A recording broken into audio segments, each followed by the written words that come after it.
আয়েশা ফারুক গত দশকে পাকিস্তান বিমান বাহিনীতে পাইলট হওয়া 25 জন মহিলার মধ্যে একজন।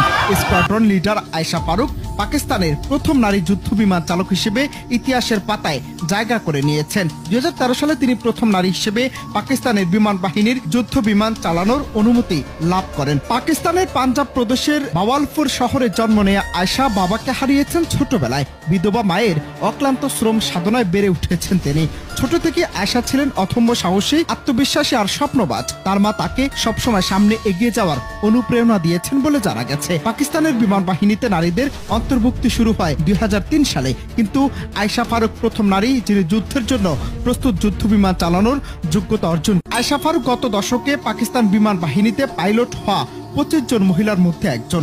স্কোয়াড্রন লিডার আয়েশা ফারুক পাকিস্তানের প্রথম নারী যুদ্ধ বিমান চালক হিসেবে ইতিহাসের পাতায় জায়গা করে নিয়েছেন। 2013 সালে তিনি প্রথম নারী হিসেবে পাকিস্তানের বিমান বাহিনীর যুদ্ধ বিমান চালানোর অনুমতি লাভ করেন। পাকিস্তানের পাঞ্জাব প্রদেশের বাওয়ালপুর শহরে জন্ম নেয়া আয়েশা বাবাকে হারিয়েছেন ছোটবেলায়। বিধবা মায়ের অক্লান্ত শ্রম সাধনায় বেড়ে উঠেছেন তিনি।